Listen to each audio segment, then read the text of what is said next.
ഞാൻ ആദ്യമായിട്ടാണ് കേട്ടോ ഇതുപോലെ നേരിട്ട് കാണുന്നത്. ഡിസംബർ കഴിഞ്ഞതിന് ശേഷം, ജനുവരിക്ക് ശേഷം. ഇപ്പൊ അതിന്റെ ഉള്ളിൽ ഒന്നും ഉണ്ടാവില്ല. അവർക്ക് കഴിക്കാനുള്ളത് മാത്രമേ ഉണ്ടാവുള്ളൂ, ചെറിയ രീതിയിൽ. ഇപ്പോൾ കാരണം നമ്മൾ മഴക്കാലല്ലേ, മഴക്കാലത്ത് തേൻ ഉണ്ടാവുമല്ലോ. ഇത്രയും ഫ്രഷ് ആയിട്ട് ഹണി കാണുന്നതും അതുപോലെ തന്നെ ഹണി കഴിക്കാൻ പറ്റുന്നതും ആദ്യമായിട്ടാണ് കേട്ടോ.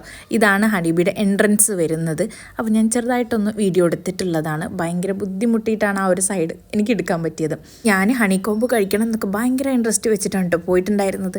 പക്ഷെ പറ്റിയില്ല. ഇപ്പോൾ സീസൺ അല്ലാത്തതുകൊണ്ട് അതില്ല എന്ന് പറഞ്ഞു. പിന്നെ കണ്ടപ്പോഴും നമുക്ക് കറക്റ്റ് മനസ്സിലാവുന്നുണ്ട് കേട്ടോ.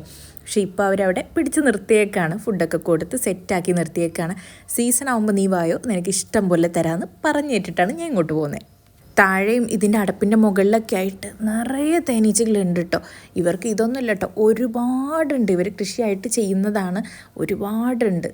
വീട്ടിലേക്ക് വന്നിട്ട് വീടിൻ്റെ ഉള്ളിൽ കയറിയിട്ടുണ്ടായിരുന്നില്ല, നേരെ ഇതൊക്കെ കാണാൻ വേണ്ടി പോയതായിരുന്നു. ദേ വന്ന് നോക്കിയപ്പോൾ ഇത് നിറയെ തേനാണ് കേട്ടോ. നല്ല സേഫായിട്ട് തന്നെ അടച്ചെടുത്ത് വെച്ചിട്ടുണ്ട്. ഇവിടെ വീട്ടിൽ എവിടെ തിരിഞ്ഞാലും ഫുള്ള് തേൻ കുപ്പികളാണ് കേട്ടോ ഇരിക്കുന്നത്. അങ്ങനെ അവിടെ നിന്ന് ടേസ്റ്റ് നോക്കിയിട്ടുണ്ടായിരുന്നു. ഇവിടുന്ന് നമ്മൾ തേൻ വാങ്ങിക്കുമായിരുന്നെങ്കിലും പക്ഷേ ഇങ്ങനെ നേരിട്ട് പോയിട്ട് നമ്മളൊക്കെ കാണുന്നത് ഞാൻ ഫസ്റ്റ് ടൈമാണ് കേട്ടോ. പിന്നെ ചെറുതേൻ്റെയും ഇവിടെ എല്ലാം ഉണ്ട് കേട്ടോ. അപ്പോൾ അതിൻ്റെ ഓരോ ഡീറ്റെയിൽസും കാര്യങ്ങളൊക്കെ ഇക്കൊക്കെ പറഞ്ഞു തന്നുകൊണ്ടിരിക്കുകയാണ്. കാരണം അതിലേക്ക് അവരുടെ എനിമീസ് കയറാതിരിക്കാൻ വേണ്ടിയിട്ട്. അതൊക്കെ കഴിഞ്ഞിരുന്ന് ചായ കുടിക്കുമ്പോഴാണ് ഇത് കാണിച്ചു തന്നത്. മോയ്സ്ചറൈസർ, ലിപ് ബാം, സോപ്പ്, ഇതൊക്കെ ഹണി കോമ്പ് വെച്ചിട്ടുള്ള ഐറ്റംസും ഒക്കെ ഉണ്ടാക്കിയിട്ടുണ്ട് കേട്ടോ. ഭയങ്കര അടിപൊളിയായിട്ട് തോന്നി. ഞാനിതൊക്കെ അവിടെ നിന്ന് പർച്ചേസ് ആക്കിയിട്ടുണ്ട്.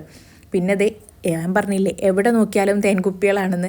അങ്ങനെ ദേ ഇവിടെ ഓരോന്നും ഇരിക്കുന്നുണ്ട്. പിന്നെ പറയാം, ഇതൊരു പ്രൊമോഷൻ വീഡിയോ ഒന്നുമല്ല കേട്ടോ. നമ്മൾ കുടുംബബന്ധം പുലർത്താൻ പോയപ്പോൾ എടുത്തൊരു വീഡിയോ ആണ്. പക്ഷേ എനിക്കിത് ഭയങ്കര ഒരു അടിപൊളിയായിട്ട് തോന്നി. അങ്ങനെ ചായ കുടിക്കലൊക്കെ കഴിഞ്ഞിട്ട് ദേ നമ്മൾ ഒരുപാട് തേൻ വാങ്ങിച്ചിട്ടാണ് കേട്ടോ വീട്ടിലേക്ക് പോകുന്നത്. അപ്പോൾ നിങ്ങൾക്കിത് ആവശ്യമുണ്ടെന്നുണ്ടെങ്കിൽ ഞാൻ അവരുടെ കോൺടാക്ട് നമ്പർ കൊടുക്കാം.